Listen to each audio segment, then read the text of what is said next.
Assalamu alaikum. In this video I'm going to show you how to multiply or divide fractions with fractions or whole numbers.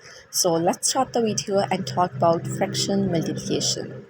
So यहाँ पे आप देख सकते हैं कि हमारे पास एक क्वेश्चन है 6/9 मल्टीप्लाई बाई 2/3। ठीक है, दो फ्रैक्शंस हैं जो कि मल्टीप्लाई हो रहे हैं। इसको हम दो मेथड से सॉल्व करेंगे। सो पहले मेथड से हम इसको सॉल्व करते हैं। अब देखें, न्यूमरेटर्स आपस में मल्टीप्लाई होंगे और डिनोमिनेटर्स आपस में। ठीक है, 6 और 2 मल्टीप्लाई होंगे, 6 2 टाइम्स 12 एंड 9 3 टाइम्स 27।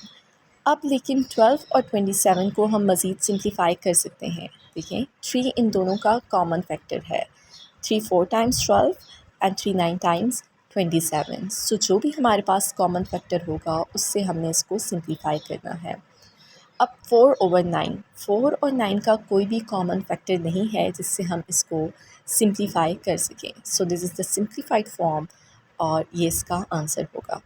अब हम इसको सेकंड मेथड से सॉल्व करते हैं। 6/9 मल्टीप्लाई बाई 2/3। पहले मेथड में हमने क्या किया था, न्यूमरेटर्स को आपस में मल्टीप्लाई किया था और डिनोमिनेटर्स को आपस में मल्टीप्लाई किया और फिर उनको सिंप्लीफाई कर दिया। अब यहाँ पे आप देखें, 2 आपके पास जो न्यूमरेटर और डिनोमिनेटर्स हैं अगर वो कैंसिल हो सकते हैं। देखिए, 3 2 टाइम्स 6 है, अगर ये कैंसिल हो सकते हैं तो हम उनको डायरेक्टली कैंसिल करेंगे। Now 2 2s are 4 over 9 1s are 9। सो 4/9 हमारे पास आंसर है। सेकंड मेथड में हमने डायरेक्टली डिवाइड कर दिया।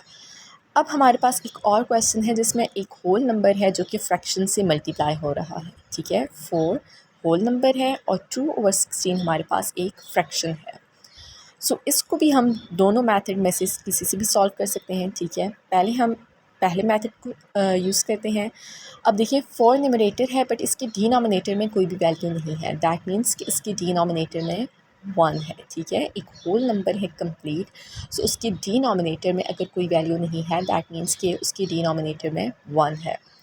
अब हमारे पास न्यूमरेटर्स आपस में मल्टीप्लाई होंगे और डिनोमिनेटर्स आपस में मल्टीप्लाई होंगे।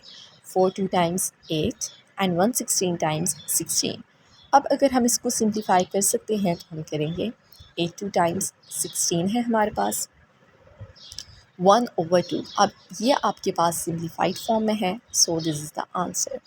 अब इसको हम सेकेंड मेथड से सॉल्व करते हैं। ठीक है, 4 मल्टीप्लाई बाय 2/16।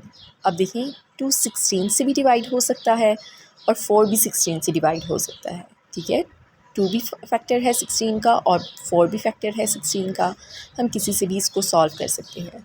सो हम अभी 4 से कर लेते हैं। ठीक है, 2 से भी करें, सेम प्रोसेस होगा और सेम आंसर आएगा।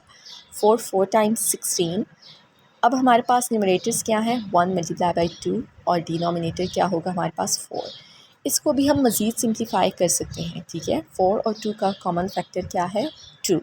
सो 2 1s are 2 and 2 2s are 4। हम इसको न्यूमरेटर को भी और डिनोमिनेटर को भी 2 पे डिवाइड कर देंगे। सो हमारे पास क्या आंसर आ जाएगा, 1/2। Okay, so now let's talk about fraction division. अब हमारे पास दो फ्रैक्शंस हैं जो कि डिवाइड हो रहे हैं। ठीक है, तो इसको हमने किस तरह से सॉल्व करना है, 6/9 डिवाइडेड बाई 2/3।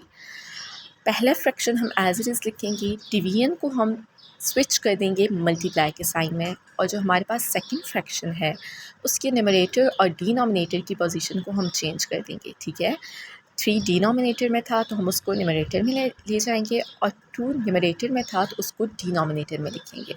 अब हम इसको मल्टीप्लिकेशन के दो मेथड जो हमने डिस्कस किए हैं उसमें से किसी भी मेथड से इजीली सॉल्व कर सकते हैं। सो अब देखें, 3 हमारे पास, 3 और 9 कैंसिल आउट हो सकते हैं। 3 3 टाइम्स 9 और ऐसे ही 2 3 टाइम्स 6 है हमारे पास। सो हमारे पास अब देखें, 3 1s are 3, न्यूमरेटर्स क्या है हमारे पास और डिनोमिनेटर 3। अब 3 1s are 3। सो हमारे पास आंसर क्या आएगा, 1। अब हम बात करते हैं होल नंबर जब डिवाइड हो रहा है एक फ्रैक्शन से। 4 हमारे पास होल नंबर है डिवाइडेड बाय 2/16। ठीक है, सो हमारे पास सेम प्रोसेस होगा। 4 एज इट इज़ लिखेंगे, we will switch division sign into multiplication sign. उसके बाद जो हमारे पास फ्रैक्शन है उसको हम उसकी पोजीशन को हम न्यूमरेटर और डिनोमिनेटर की पोजीशन को हम चेंज कर देंगे। ठीक है, अब 2 टाइम्स 4 है हमारे पास और न्यूमरेटर्स जो है वो आपस में मल्टीप्लाई हो जाएंगे 216 टाइम्स 32। अब हमारे पास एक ऐसा केस भी हो सकता है कि जब फ्रैक्शन डिवाइड हो रहा है होल नंबर से। ठीक है, पहले हमारे पास होल नंबर डिवाइड हो रहा था फ्रैक्शन से, अब fraction divided by whole number 4। Same process होगा 2/16, डिवीजन को हम चेंज करेंगे मल्टीप्लाई के साइन में। ठीक है, अब 4 हमारे पास होल नंबर है, इसके डिनोमिनेटर में क्या होगा, अगर कोई भी वैल्यू नहीं है तो 1। ठीक है, सो अब इनकी पोजीशंस को हम चेंज करेंगे तो आपके पास क्या आ जाएगा 1/4। अब हमारे पास ये मल्टीप्लाई हो रहे हैं दो फ्रैक्शंस, तो हम इसको इजीली सॉल्व कर सकते हैं। अब देखें 2 2s are 4, हम 2 8 टाइम्स 16 भी कर सकते हैं। Okay, so 2 2s are 4। So numerator में अब हमारे पास क्या है 1 1। ठीक है, 1 मल्टीप्लाई बाय 1 और डिनोमिनेटर में 16 multiply by 2 that is equal to 32। So ये हमारे पास फ्रैक्शन डिवीजन है जब हम फ्रैक्शंस को डिवाइड कर रहे हैं या फिर फ्रैक्शन को होल नंबर से डिवाइड कर रहे हैं। So if you want to learn how to add or subtract fractions, I have provided the link in the description.